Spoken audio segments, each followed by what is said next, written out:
Voici Sacha, un jeune actif célibataire. Il a décroché son premier emploi il y a peu.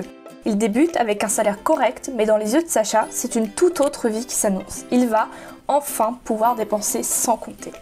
Alors, il se fait des cadeaux, en offre à sa famille et à ses amis pour fêter son indépendance. Jusqu'au jour où il reçoit un SMS d'alerte de sa banque. Attention, vous avez dépassé le seuil de votre découvert autorisé. Veuillez renflouer votre compte ou nous contacter au plus vite. Qu'est-ce que ça veut dire? Je peux toujours utiliser ma carte bancaire?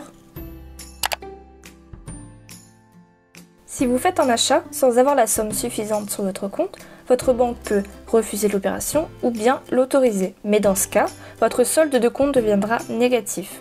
On dit alors que vous êtes à découvert. On distingue deux types de découvert bancaire, le découvert autorisé et le découvert non autorisé. Dans tous les cas, ce n'est pas gratuit.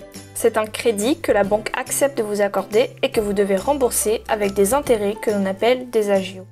Imaginons que vous avez signé avec votre banque une autorisation de découvert de 200 €. Vous avez 100 € sur votre compte et vous faites un achat de 150 € par carte bancaire. Votre découvert est donc de 50 €. Vous vous trouvez dans la zone de découvert autorisée, vous devez alors rembourser votre découvert plus les agios. En moyenne, ces agios tournent autour de 11% et varient en fonction des banques.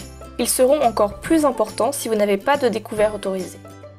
Imaginons que vous êtes toujours à moins 50 € sur votre compte, mais vous réglez un achat de 200 € par chèque. Vous êtes donc désormais à découvert de 250 €, soit plus que ce que la banque ne vous autorise. C'est ce qu'on appelle un découvert non autorisé. Dans ce cas, deux hypothèses.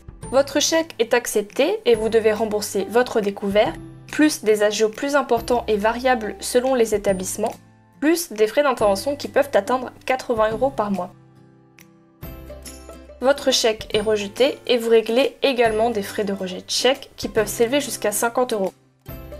Vous risquez aussi d'être interdit bancaire et d'être inscrit au fichier central des chèques.